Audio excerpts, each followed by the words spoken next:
Cette vidéo comporte tous les commentaires d'études sur les versets disponibles dans la Bible d'études Esprit et Vie, dans Luc chapitre 11. Versets 2 à 4. Le Notre Père. Voir Matthieu 6 versets 9 à 15, note sur le Notre Père. Verset 3. Notre pain quotidien. Les croyants doivent apprendre à prier pour recevoir les provisions nécessaires à la vie, voir Matthieu 6 verset 11, en se basant sur 4 principes. Premièrement, nous devons présenter de telles requêtes selon la volonté et la gloire de Dieu, Matthieu 6 verset 10 et verset 33. 1 Corinthiens 10 verset 31, 1 Jean 5 verset 14 à 15. Deuxièmement, nous devons aspirer à ce que Dieu démontre son amour de Père envers nous, Matthieu 6 verset 9, versets 25 à 34. Troisièmement, ce que nous demandons doit pourvoir à nos besoins essentiels et nous permettre de servir Christ, 2 Corinthiens 9 verset 8, 1 Timothée 6 verset 8, Hébreux 13 verset 5. Quatrièmement, nous ne devons demander à Dieu qu'après lui avoir fidèlement donné, ainsi qu'aux autres, ce que nous leur devons, 2 Corinthiens 9 verset 6, voir chapitre 8 verset 2, note. Verset 9. Demandez, cherchez, frappez. Voir Matthieu 7 verset 7, note. Verset 11. Lui donnera-t-il un serpent?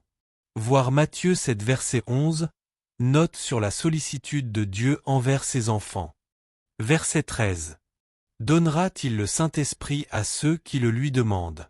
Ce verset ne se réfère sans doute pas au don du Saint-Esprit lors de la nouvelle naissance, Jean 3 verset 3, puisque, lorsque les croyants se convertissent, le Saint-Esprit vient systématiquement habiter en eux, Romains 8 versets 9 à 10, 1 Corinthiens 6 versets 19 à 20, voir l'article intitulé « La régénération des disciples ». Il est probable que ce verset se réfère plutôt au baptême du Saint-Esprit que Christ a promis de donner à ses disciples, voir l'article intitulé « Jésus et le Saint-Esprit ».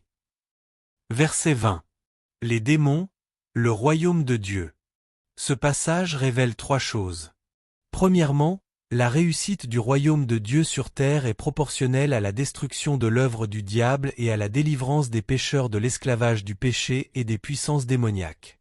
Deuxièmement, Satan résiste à la venue du royaume de Dieu sur terre, versets 24 à 26, voir Matthieu 13 versets 18 à 30, Apocalypse 12 verset 12.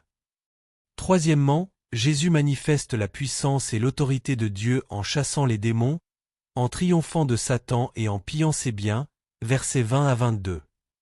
Pour en savoir plus à ce sujet, voir l'article sur le royaume de Dieu, et celui intitulé Puissance sur Satan et les démons. Verset 23. Celui qui n'est pas avec moi est contre moi.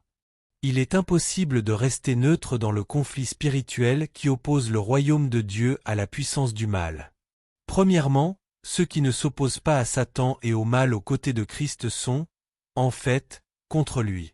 Tout être humain lutte soit en faveur de Christ et de la justice, soit en faveur de Satan et des impies. Deuxièmement, les paroles de Jésus condamnent toute neutralité ou tentative de compromis avec l'injustice, ou toute obéissance partielle. Verset 26.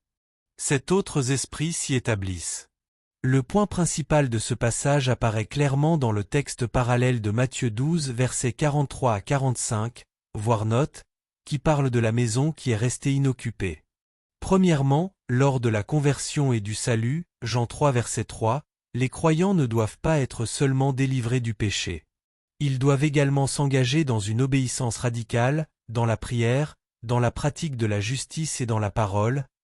Ils doivent aussi aspirer à recevoir l'onction du Saint-Esprit, voir Actes 2 verset 4, Romains chapitre 8. Deuxièmement, après la conversion, la puissance de Satan ne disparaît pas comme par enchantement. Elle demeure une menace constante, chapitre 22 verset 31, voir Matthieu 6 verset 13, note.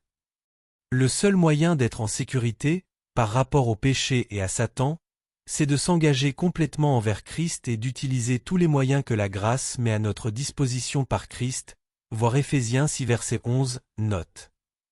Troisièmement, Les croyants qui ont été délivrés des puissances démoniaques mais qui n'ont toujours pas renoncé entièrement au péché ou qui n'ont pas encore ouvert leur cœur à l'Esprit de Dieu ne font rien d'autre que d'inviter les mauvais esprits à revenir en eux avec une puissance renouvelée. Verset 34. Ton œil est la lampe de ton corps. L'œil est le moyen qui permet au corps de recevoir la lumière. Si l'œil est sain, l'homme peut pleinement recevoir la lumière et l'utiliser.